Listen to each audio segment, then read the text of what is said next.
গুড় আসে। আপনি এই ওষুধটা আর এই কার্বন ডাইঅক্সাইড পাউডার দুইটা যদি করে একসঙ্গে দেন তাহলে ধানটা ফাটবে না, লক্ষ্মীর গুঁড়াও আসবে না। কয়দিন করে বলুন?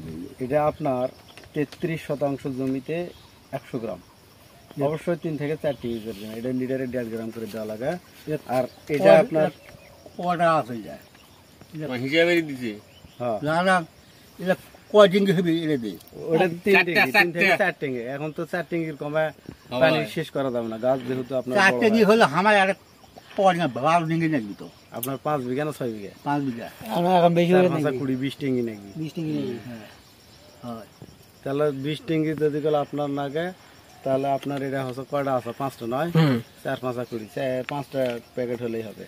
আর এটা আপনার লিটারে 1 মিলি করে দিবেন। তাহলে এটা দুটো এক লাখ গুলো আছে বলা হয়। হয় এক জায়গাতেই গুলো। তো সমস্যা কি তাহলে? এটা আগে গুলে নেবেন, নে তারপরে এটা ওটা ঢালে দিয়ে পানি দিয়ে মগ দিয়ে মাপে নেবেন 20টা 20 মগ করবেন। মুখ দিয়ে আর করে দিবে। না না, গুড়াটাই আপনি একটা বালতিতে 20 গ্লাস পানি নেবেন।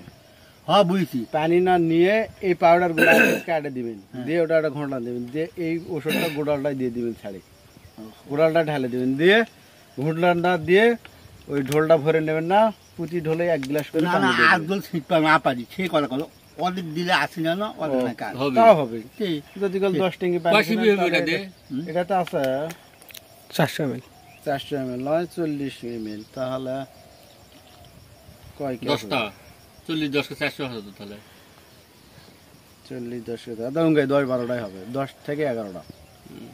10-11 হলে তাহলে 5.5টা কার করবেন। হ্যাঁ, যে সিবি দিবেন। সিপি দিয়ে ওটা ভালো করে